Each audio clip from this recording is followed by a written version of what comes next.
ఓం శ్రీ గురుభ్యో నమః. గురువాష్టకం. ఈ స్తోత్రాన్ని ఎవరైతే చదువుతారో, వింటారో, వినిపిస్తారో వారికి కొన్ని కోట్ల జన్మల పుణ్యఫలం. ఈ గురువాష్టకం వల్ల గురు అనుగ్రహం కలుగుతుంది. గురు అనుగ్రహం ఉంటే సాధించలేనిది ఏదీ లేదు. గురువాష్టకాన్ని నిత్యం భక్తి శ్రద్ధలతో పఠించిన వారికి శత్రుబాధలు, గ్రహబాధలు, ఈతిబాధలు తొలగిపోతాయి. శాంతి, ఆరోగ్యం, ఐశ్వర్యం ప్రాప్తిస్తాయి. ఈ గురువాష్టకాన్ని ప్రాతకాలంలో పఠించిన వారికి అతి శీఘ్రంగా గురు అనుగ్రహం కలుగుతుంది. ఓం శ్రీ గురుభ్యో నమః.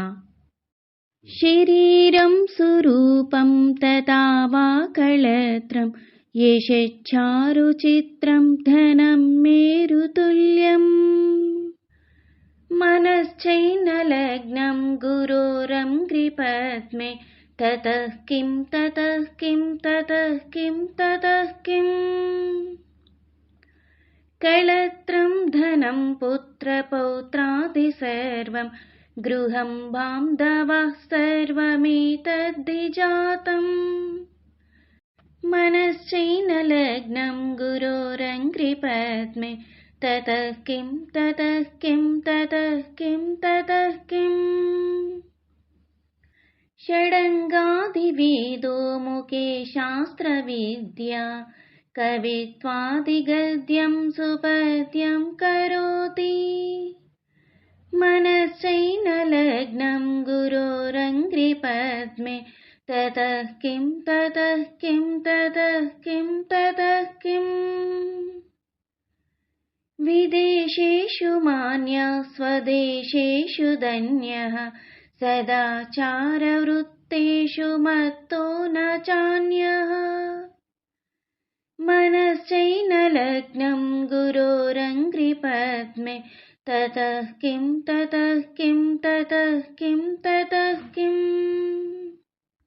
క్షమామండలే భూపాలబృందే సదా సేవితం యస్య పాదారవిందం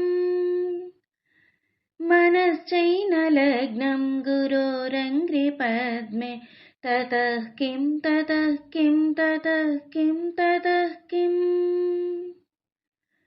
యశో మే గతం దిక్షు దానప్రతాప జగద్వస్తు సర్వం కరే యత్ప్రసాదాత్ మనశ్చైనలగ్నం గురోరంగ్రిపద్మే తతః కిం తతః కిం తతః కిం తతః కిం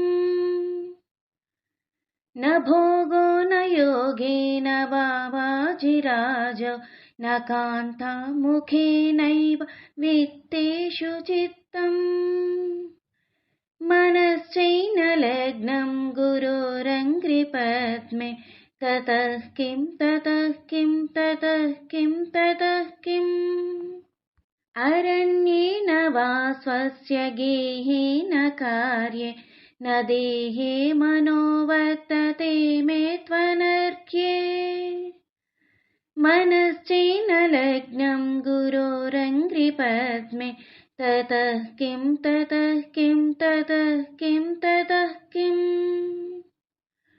గురోరష్టకం యః పఠేత్ పుణ్యదేహి యతిర్భూపతిర్బ్రహ్మచారీ చ గేహి లభేద్వాంఛితార్థం పదం బ్రహ్మసంజ్ఞం గురోరుక్తవాక్యే మనో యస్య లగ్నం.